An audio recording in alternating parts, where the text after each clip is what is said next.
Didn't I tell you the January 6th stuff would last all week? We'll update you on that tonight. We have more COVID insanity, and I have some hard advice for you. All that's coming up on I'm Right.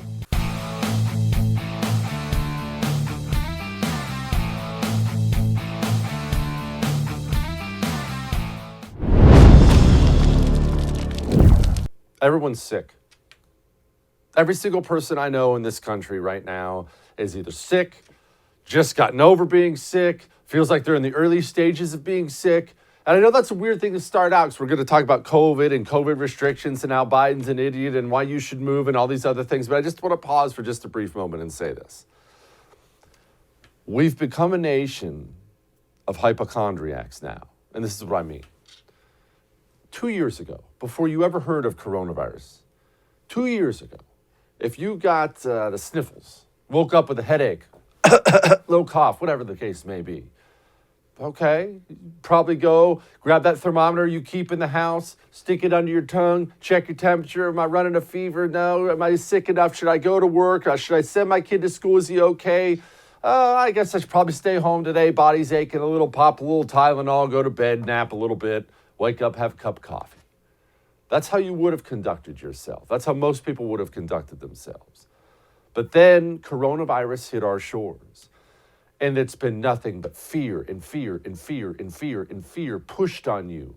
I know this is the thing. I'm not pointing fingers. I get this. Fear coming from everywhere now. Everywhere you turn on the media, turn on the news anywhere. Oh my gosh, COVID mania. How many hospitalizations? These amount of people have died. That's just the media. The politicians have been 10 times as bad. We're not even going to talk about the pharmaceutical companies, scientists, doctors, wear a mask, triple mask, people are dying, ERs.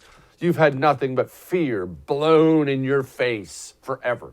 And now we've become a nation where the second someone gets sick, even sane people, maybe you're this way. I've got people like this in my life. Even sane people, someone gets sick, is it coronavirus? Gosh, how bad should it be? Should we go down? Should I let them jam something up my nose? What? People are sick right now. It's the winter. A lot of people have COVID. A lot of people have a cold. A lot of people have the flu. People get sick this time of year. If you get sick, look out for yourself. Make sure you're okay, but calm down.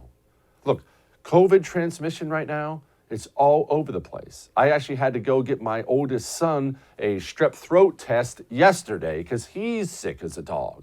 And I was talking with the doctor about it. And doctor, I don't have a doctor that pushes a bunch of COVID mania, but the doctor was just telling me, hey, look, we just went through a huge flu wave. Everyone was testing positive for the flu in here. He said, now we're having a huge COVID wave. Everyone's testing positive for COVID. It's just a time right now where everyone's sick. And so people are freaking out. I mean, Joe Biden doesn't help anything either. Remember when Joe Biden got up and he's like, everyone, free tests. We're just going to give out free tests. I love when they say that, by the way, free. That's weird. I see those taxes coming out of my paycheck. It doesn't seem like it's free. But anyway, he said free tests, we're into free tests. And the free tests still aren't there. And Joe got asked about it and didn't do very well. We're going to make available free tests at thousands of convenient locations for folks to pick them up and take a test kit home. The bottom line, this winter, you'll be able to test for free in the comfort of your home and have some peace of mind.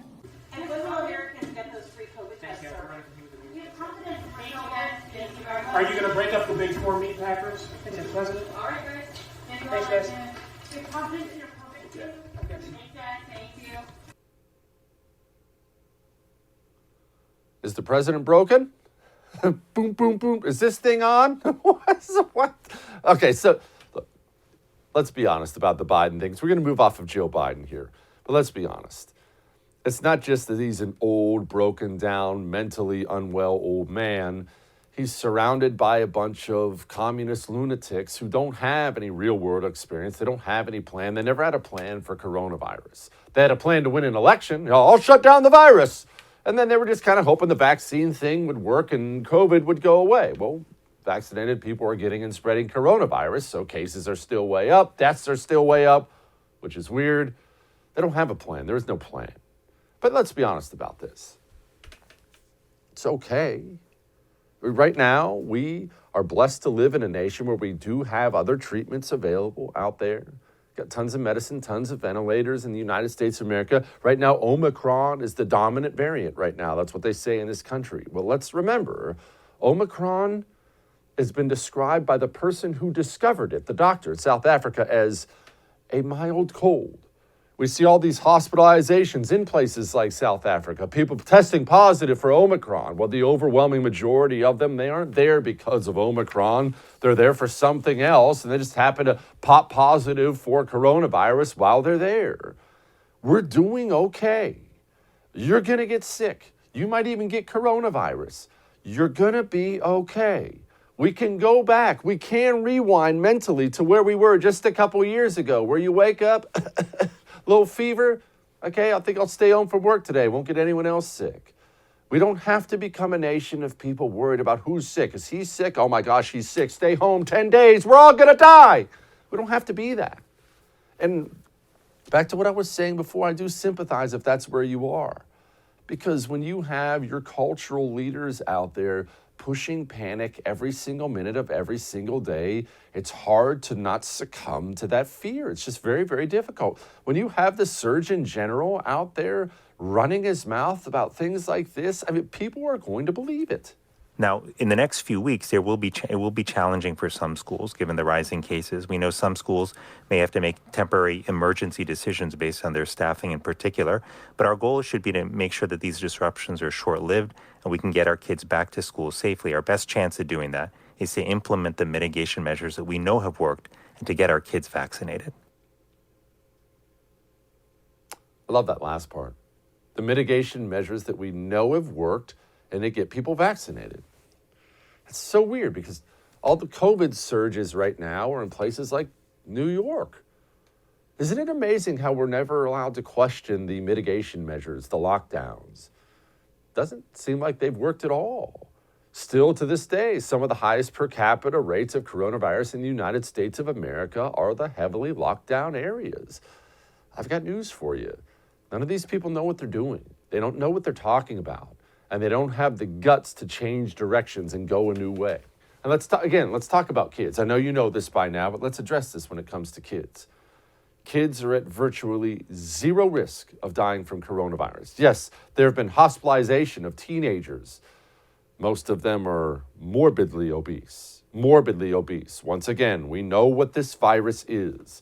This is a virus that attacks old people, definitely old people with comorbidities.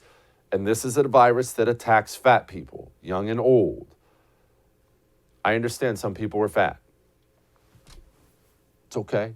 God made us all different. Some people are just naturally fat. Some people have abused their bodies to the point where they're fat. Maybe you're in a situation right now, you're looking at me and you're looking down and saying, I'm fat. Man, I've had plenty of times in my life where I let myself get out of shape. Go for a walk. Get some sunshine. Start exercising. It's all right. It's not the end of the world. Don't have to feel bad about yourself. But there is a virus out there that is attacking fat people. It is. Guard yourself, all right? Let's move on here. There's an article out in the New York Times today. It doesn't matter that it's in the New York Times. It doesn't even matter what the article is, about how kids are in crisis, about how kids have had a brutal 2 years. Kids are psychologically being attacked. And you've seen these articles. They're all over the place right now. Let's have a hard talk. And this is going to be a difficult talk for some. America's kids are not in crisis. They always sell these articles this way. America's kids, America's children. It's been a brutal pandemic for America's kids. No. Blue areas? No, it's been brutal for your kids. My kids, every kid in my area, they were in school, in-person learning last year during the height of the pandemic. They were in school, sitting by other kids, playing at recess, learning from a teacher at the front of the class. Parents, move. And I understand there are situations that don't allow you to move. Maybe you're taking care of your mom. She's not moving. Maybe you have a job you can't possibly replicate somewhere. I don't know your reasons. Fine. If it doesn't apply to you, don't apply it to you. That's a great rule for life. If you can, move. And when I tell people to move, and I tell people to balkanize, separate yourself from these communists, this is what I'll get a lot of. I'm not retreating. I'm going to stay and fight for my state. And I'll be honest, I admire that. I respect it. We need more fighters out there. Good for you. But if you're a parent right now, you're signing your kids up for that fight too. Your kids are going to take casualties during that little war you're fighting. Think about that. I'm staying and I'm fighting. Okay, well, your 12-year-old is either learning from home or he's at school with a mask on his face, sitting 10 feet away from other kids. I'm glad you're fighting. How's that working out for your child? My kids are doing great the last 2 years. Every kid in my area is doing fine. Like I said, happy, healthy, doing good. Get out. Move out. Separate yourself from the communists. And you know, I've been telling you this a long time. Balkanize. Get yourself separated. And because I've been saying it for so long on my TV show and on my radio show, I get a ton of emails from people. Tons of emails from people. And you know, I get all kinds of emails. As you can imagine, I get a bunch of death threats and stuff like that. It's all fine. But I get emails of all kinds, right? Good, bad, Jesse, I love you, Jesse, I hate you, Jesse, I'm coming to kill you, all the normal stuff. To this day, of the thousands, tens of thousands I've gotten, I've never had one email from a person who moved from a blue area to a red area and regretted it. Never one email. I have tons, more than you could ever count, of people. I moved from New York to here and it's great. I moved from California to here and it's great. I moved from here to here. Best decision I ever made. Jesse, thank you so much. Jesse, we're so much happier. Jesse, my kids haven't worn a mask in 2 years. Jesse, everyone's so friendly here. I know you might not be in a situation where you can do that. I get it. And I understand also this. Moving can be intimidating for people. I get that too. I moved around a ton as a kid. I've moved around a bunch as an adult, every different job I've had. But I'll tell you this, don't underestimate yourself if you're thinking about moving. What if I can't find a new job? Do you have a good job where you are? Good, that means you're talented. You'll find a new job where you're going.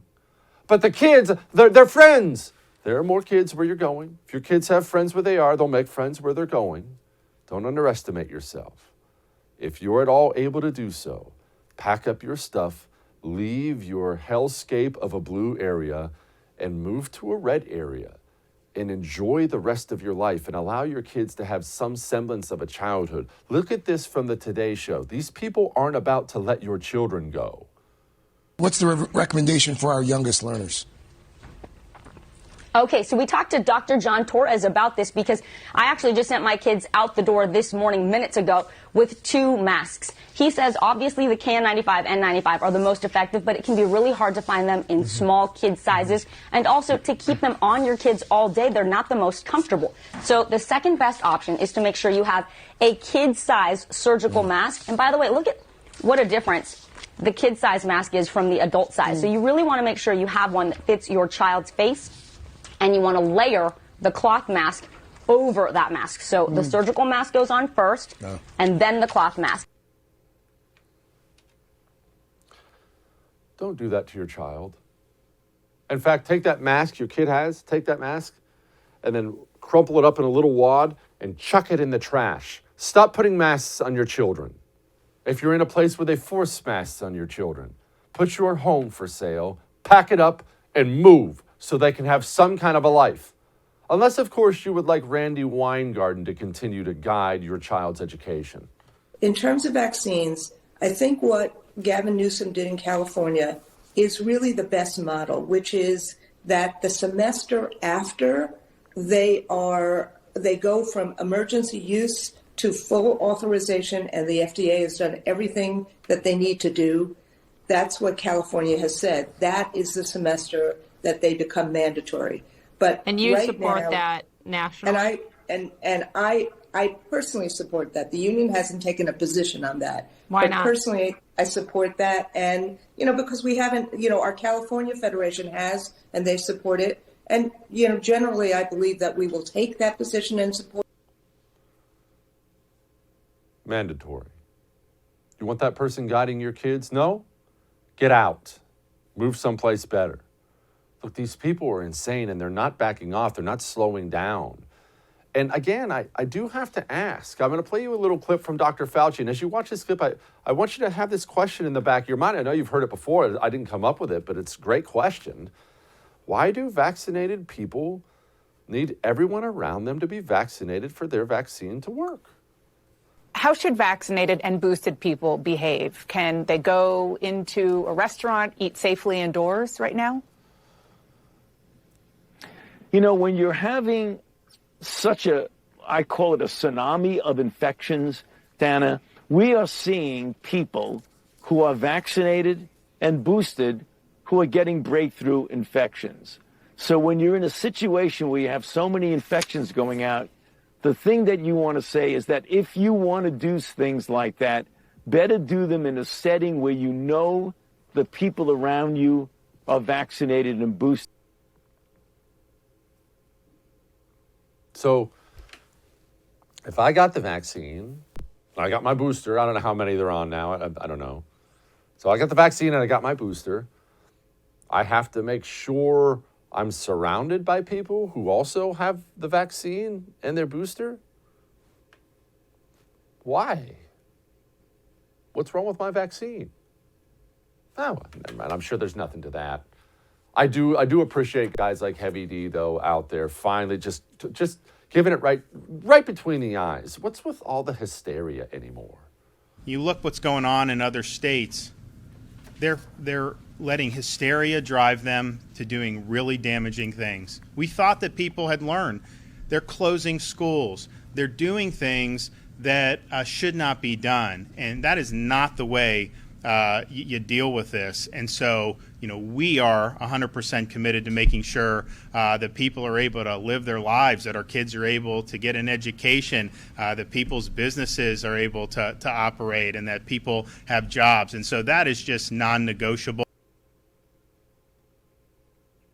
That's how a Republican should be talking, all of them. Sadly, there aren't many, but that's how all of them should be talking. All that may have made you uncomfortable, but I'm right. We got a great show for you. I have a red mayor in a blue state coming up next. We're going to talk to him about that. Remember when I told you, run for local office. But first, you have a weapon? You practice with your weapon?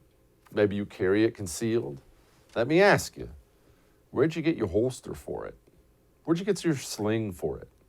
Did you go to the big box hunting store and buy your weapon, and then once you bought it, turn around and just walked over to the shelf with all the mass-produced holsters there and just snatched one up? Go to nwretention.com and check out what Northwest Retention Systems has. Look, I know you're going to love the designs. Everyone loves all the designs. They have the 1776 holsters and the join or die holsters. They have thin blue line holsters, everything you can imagine. But you should understand what you're looking at. Scout chest holsters and slings. It's all custom made. It's all custom made right here in America. It's the highest quality gear I've ever seen in my life. Go to nwretention.com. Make sure you use the promo code Jesse, though, because that gets you 10% off. nwretention.com, promo code Jesse. We'll be back.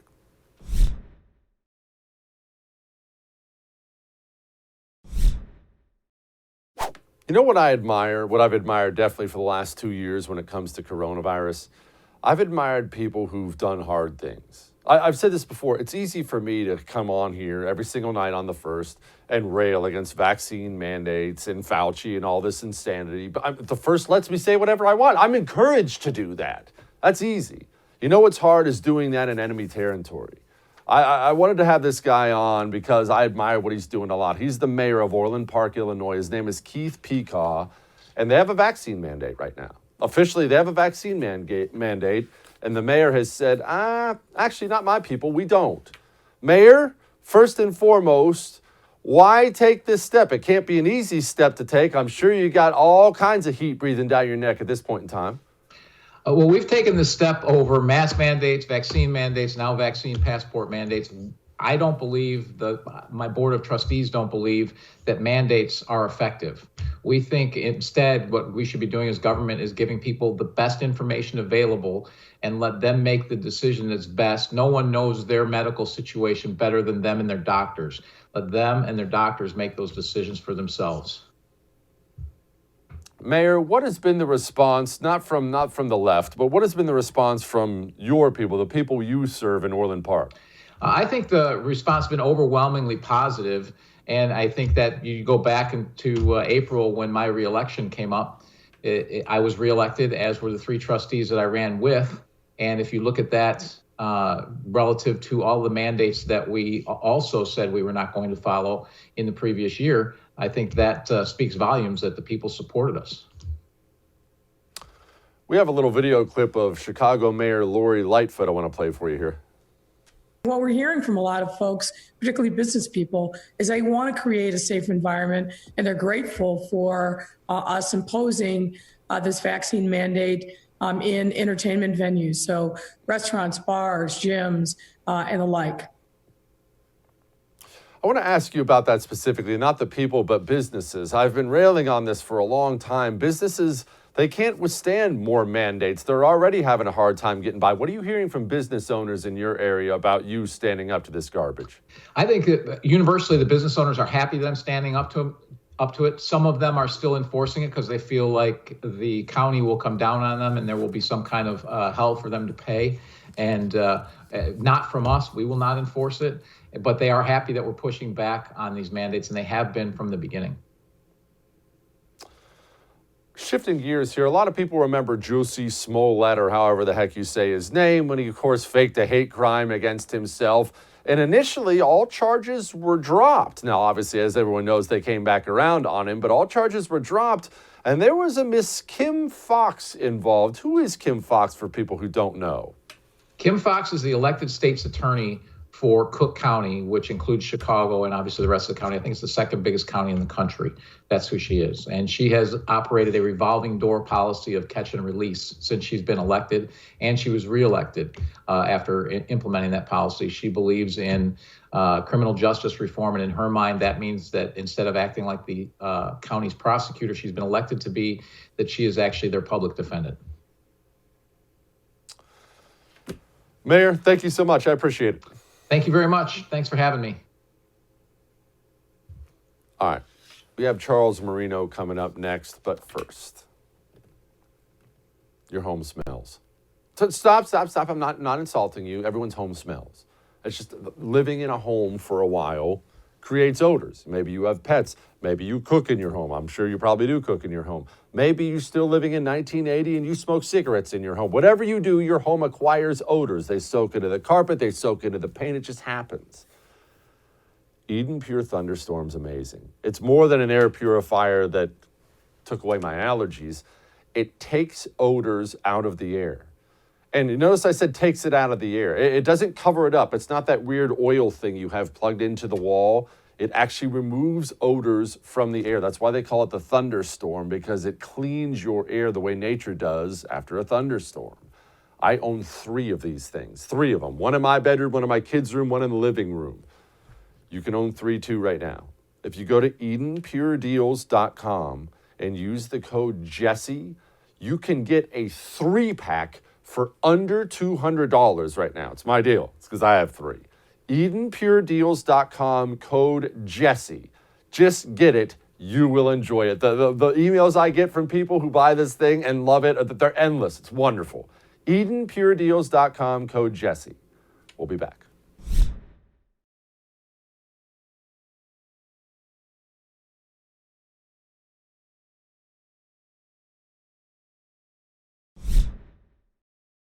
Joining me now is Charles Marino. He's the former Homeland Security Department advisor and former Secret Service special agent. Charles, before we get going on the border and everything else, I want to talk to you first about this op-ed you wrote.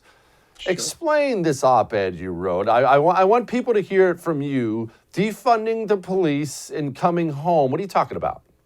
Yeah, listen, the last thing that I want to do and that I think the American people should allow is all of these mayors and other politicians that came out in the beginning, jumped on the bandwagon to either dismantle or defund the police or the entirety of the defund movement, which also included restricting or limiting the operations of police around the country, which is directly, in my opinion, responsible for the surge in crime rates that we see in all of the major cities. The last thing we should allow is them to change the political narrative.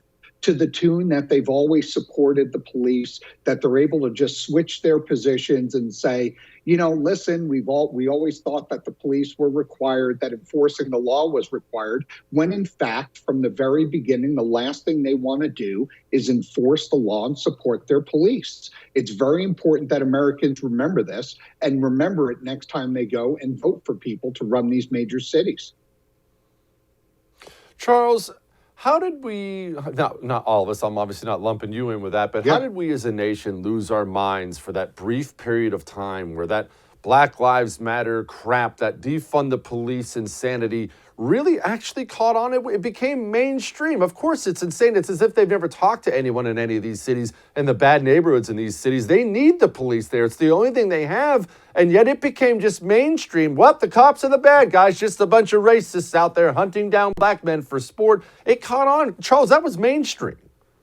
No, you're right. It was mainstream. And it was a period where people did, in fact, lose their minds. And the sad thing is, Jesse, that these politicians and the people that voted for them who supported the defunding movement early on, the funny thing is they all thought they were going to be on the right side of this, which is very concerning. I mean, obviously they're not. Anybody in their right mind would know that defunding law enforcement and not enforcing the law is no way to operate a civilized society for the long term. I mean, we could go back centuries. Every single society has had to have law and order in order for society to succeed and go on. You and I go into a store and we pay for services. Why? Because we believe that if we don't, there's going to be a consequence via law enforcement if we walk out of that store with an item. So basically what's happened here is, this is a no-hold-barred op-ed, as you can tell, Jesse.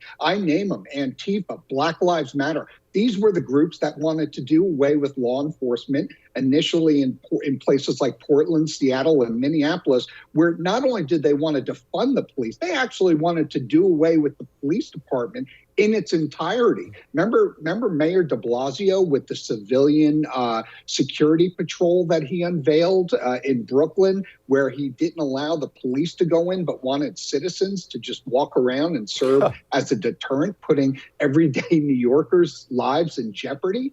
I mean, this is what we were dealing with. Charles, here's what I'm worried about. We have the top 5 states where people are fleeing. Of course, it's New Jersey, Illinois, New York, Connecticut, California. Okay, that's where people are leaving. Here's what I'm concerned about. They're changing their rhetoric now. I was never for defunding the police, but the people who are fleeing those states, they're going to red areas and they're leaving those states even bluer than they were before. I could easily see these states continuing down the defund the police road because half the sane people packed it up and got a U-Haul and left for Florida. You're exactly right. And you want to know what I think one of the biggest case studies is going to be for this? Austin, Texas, where you have the majority of residents in the Bay Area in California relocating corporations and their residency to Austin, and you're already seeing it. You're starting to see it. You're starting to see things like the Austin Police Department put in requests for additional manpower to address the surge in population and being denied. You're starting to see things in terms of how their policing strategies are being controlled by the politicians there that are going to kowtow to these, businesses that are used to San Francisco policies of do as you will, do as you want. And we're going to see Austin as a case study slowly turn into San Francisco. And that's going to be a problem for the people of Austin. It sure is. It's so funny you brought up Austin. My own sister packed up her stuff and moved out of Austin about 8-9 months ago for this exact reason. There you moved go. there because it was wonderful, great bars, great restaurants, fun city, and it just turned into a dump overnight. And she packed it up, did not feel safe, and left. All right, we're going to shift things here. Yeah. The border. It's always there. It's always been a problem. Border Patrol agents apprehended 1.9 million migrants this year. I mean, that is a staggering number, Charles, and that's just what they apprehended. Where'd they go after they were apprehended? Well, we know what's going on. We know that they're being relocated throughout the interior of the United States. That's a fact. We still can't get a straight answer on that. Listen, you and I have discussed this a long time ago when this first started, and this is the biggest threat to our national security that I've ever seen, where an administration has actually removed policies that keep the country safe. I mean, this undercuts every single national security program, what's going on at the border that's been put in place since September 11th to prevent terrorism and other acts of violence from occurring within the United States. So I've just never seen anything like it before. But you refer to the numbers. The same thing is going to continue throughout 2022. And why is that? That's because the administration constantly gives into the special interest groups from the immigration side. Not only are they on the external to the government now, but this administration has also brought in many of these activists into the very administration that's responsible for creating policies and guiding our law enforcement on the border. You know, we could tie this to the general theme of what we were talking about before with defunding police, with the border, and that is you can get the general sense here that Democrats just do not want the laws of the country enforced. Charles, a conspiracy theorist like myself now and then might find something odd about the fact a lot of these illegals are getting relocated to places like Pennsylvania, an important swing state. Now, we all know by the letter of the law they can't vote for now, but can they vote? Is there some kind of thing? Is there some kind of angle I'm missing here? Because I feel like they're up to something. No, I think you're right on. I mean, listen, we've seen it throughout the country at the state and local level where they're trying to break down that barrier of preventing illegal immigrants from voting in local elections. And that's where you start. That's where you start to break it down. That's where you start to hope that you get approval and then you move up to the national level. So while this might not be an immediate strategy for results, for the long term, you're right. We need to be concerned about this. What is the motivation, Jesse, that you and I and your listeners could possibly come up with other than that for why this administration would let God knows who into the country to do God knows what? Charles, thank you so much for what you do. I appreciate you very much. All right. Good seeing you. Thank you. All right. We have more January 6th anniversary stuff coming. Didn't I tell you I'd keep you updated? Hang on.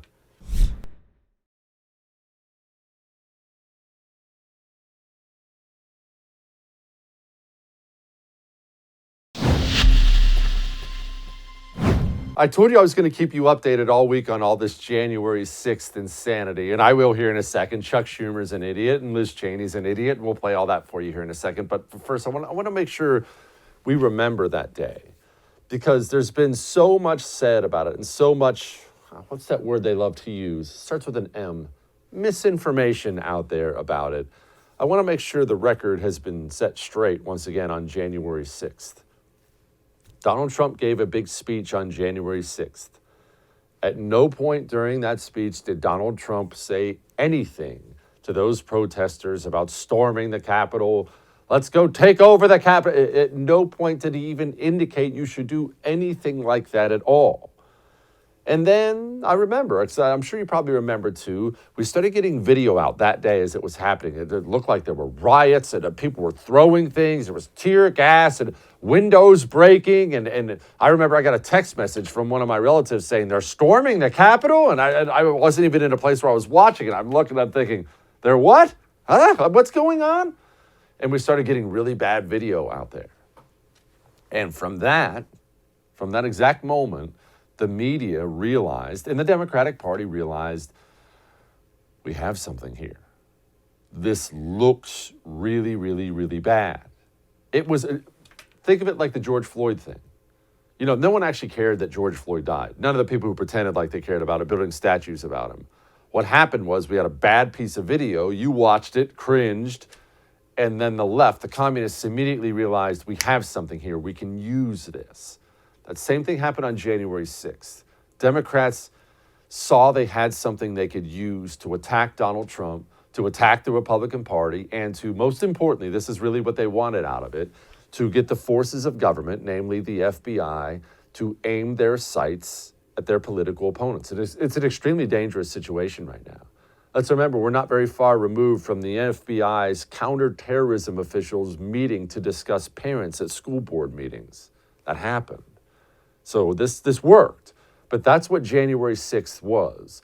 None of the people who still whine about it to this day or talk about the trauma or the insurrection or the coup, none of them actually believe it. What they all realized was we had some bad video. The truth will take forever to get out. We can use the bad video to advance our goals and intimidate the right into total silence so they can't protest against the insane things we want to do. And it hasn't been effective on you, but they've gotten a lot of mileage out of January 6th. And I mean a lot of mileage out of January 6th. They've moved the ball forward for them. They have. You have Chuck Schumer out there now. Chuck Schumer out there, he's trying to use January 6th to get rid of the filibuster? I'm not making this up. Get this. Quote, let me be clear. January 6th was a symptom of a broader illness, an effort to delegitimize our election process, and the Senate must advance systemic democracy reforms to repair our republic, or else the events of that day will not be an aberration. They will be the new norm. That's so weird.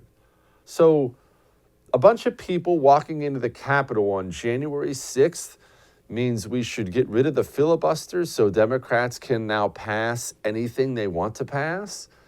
Does that creep you out? And I'll tell you something that's going to creep you out even more before we move on here and make fun of Liz Cheney. This is going to creep you out even more. You realize what the filibuster is, right? If they got rid of it, majority rules. The majority simply passes whatever they want to pass, whenever they want to pass it. The president signs it. They sign anything they want into law. You name it, amnesty, mail-in voting, whatever they want. Tell me this doesn't creep you out. There are 2 Democrat senators stopping this. Democrats. Without those 2, or if they got more radical, Manchin and Sinema, this passes immediately. People think right now, people are under the impression in this country that everything's just a pendulum. Wow, Donald Trump and Republicans had power, and then the pendulum swung back the other way, and now Democrats have power, and then it'll swing back the other way, and then Republicans will win the midterms and whatnot. That is the wrong way to think about what we're seeing right now in this country. This isn't a pendulum swinging the other way. This is the other side ramping everything up and ramping everything up and ramping everything up and ramping everything up. And Joe Biden's old. Nancy Pelosi's old. I know you know that. But they're going to be gone soon, either from retirement or death. Not that I'm wishing that on either of them, but they are. I mean, they're both on the final 5 yards here. You think you hate Nancy Pelosi? You think you hate Joe Biden? Wait till you have Speaker of the House AOC. Wait till the Senate Majority Leader is Ilhan Omar. Don't think that's outside of the realm of possibility. What do you think they'll do with the filibuster? We're not witnessing some simple pendulum. They have power and they have power. We're just swinging. No, we're seeing a dangerous ramping up in this next generation of Democrats. They are something to keep your eye on. And look, it's important as we focus on the next generation of Democrats that we also get rid of the last generation of useless Republicans who did nothing to slow these people down. You know, people like Liz Cheney. This is a man who is simply too dangerous ever to play a role again in our democracy. And I look forward to the opportunity to continue to help the American people see the facts about what happened and to continue to make the case at home about the kind of representation that we need in Washington for the people of Wyoming. Would you be willing to run against him in 2024? I'm very focused right now on my reelection and on the work of the Select Committee. And I can tell you that the single most important thing, though, is to ensure that Donald Trump is not the Republican nominee and that he certainly is not anywhere close to the Oval Office ever again. It is weird how focused they are on attacking and destroying Donald Trump. What is it he threatens so much that they're so scared of? I mean, she can't stop talking about Donald Trump and January 6th. I think it's also important for the American people to understand how dangerous Donald Trump was. We know as he was sitting there in the dining room next to the Oval Office, members of his staff were pleading with him to go on television, to tell people to stop. We know Leader McCarthy was pleading with him to do that. We know members of his family. We know his daughter. We have firsthand testimony that his daughter Ivanka went in at least twice to ask him to please stop this violence. Any man who would not do so, any man who would provoke a violent assault on the Capitol to stop the counting of electoral votes, any man who would watch television as police officers were being beaten, as his supporters were invading the Capitol of the United States, is clearly unfit for future office, clearly can never be anywhere near the Oval Office ever again. Can I just say one final thing here before we move on to lighten the mood? Don't you think this whole Bush-Cheney rift with Donald Trump is petty and childish and tiresome? It's been going on now for, 5, 6 years? What is wrong with these people? I mean, there's this old saying out there that high school truly never ends. These people have had this bizarre axe to grind with Donald Trump for so long, and it's just so odd. Shut up, Liz Cheney, and go away. Yeah, all right. We have a lighten the mood next, and you might want to pack a change of shorts. Hang on.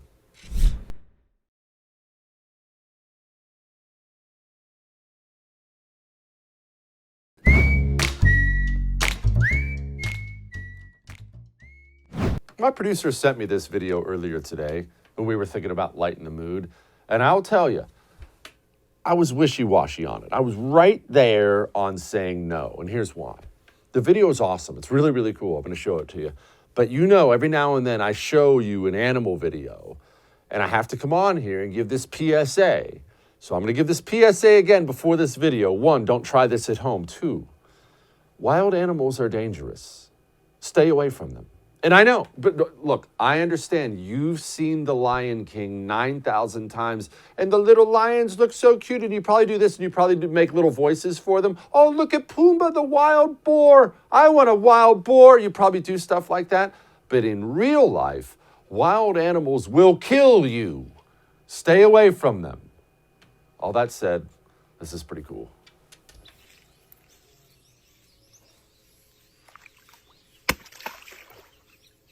Come on, big fella. Here he comes.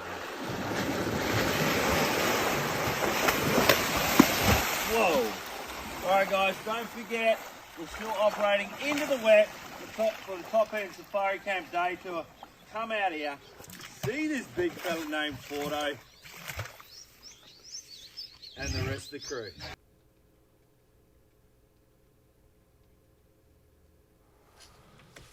I'll see you tomorrow.